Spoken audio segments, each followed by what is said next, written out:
అందుకే కథ అని మీ పేరు వేసుకున్నారా? కల్పితం ఫాంటసీ అంటే ఒరిజినల్ మూల ఇచ్చిన ఒక బేస్ ఐడియా వచ్చి ఫస్ట్ ఐడియా కన్నప్ప బర్నీ గారు చెప్పిన తర్వాత నేను కథ పెద్దది చేసేసరికి క్యాన్వాస్ పెద్దది. నాకు I'm huge fan of lord of the rings తెలుస్తుంది మీకు. సో నేను కాలేజ్లో ఉన్నప్పుడే పుస్తకాలు చదివాను, కామిక్ బుక్ అదే నావెల్స్. దాని తర్వాత మూవీస్ వచ్చినప్పుడు I went extensively watching the movies. మళ్ళీ రింగ్స్ ఆఫ్ పవర్ వచ్చినప్పుడు కూడా అన్నీ చూశాను. ఫర్ మీ కన్నప్ప ఉండే వరల్డ్లో there was an opportunity for this, the world of Kannappa.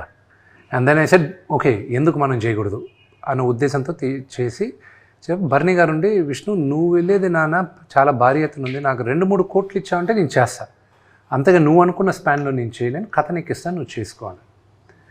2015లో ఇచ్చేసాడు. అప్పటికి ఆయన వచ్చేటప్పటికి I had spoken to America నుంచి I had brought in storyboard artist.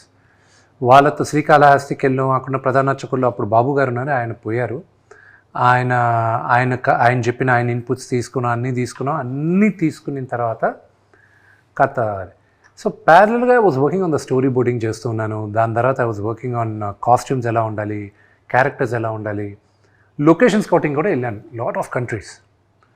2019లో ఫైనల్గా దే సెడ్ న్యూజిలాండ్ వెళ్ళి చూడు అన్నారు. న్యూజిలాండ్ వెళ్ళి చూసిన తర్వాత I was like this is where my Kannappa is coming, ఇక్కడ తప్ప ఇంకెక్కడా లేడు కన్నప్ప అని. Then we lock. సో మీరు సినిమా 27వ తేదీ చూసేటప్పుడు కూడా ఎక్స్ట్రాడినరీ విజువల్స్ ఉంటాయి.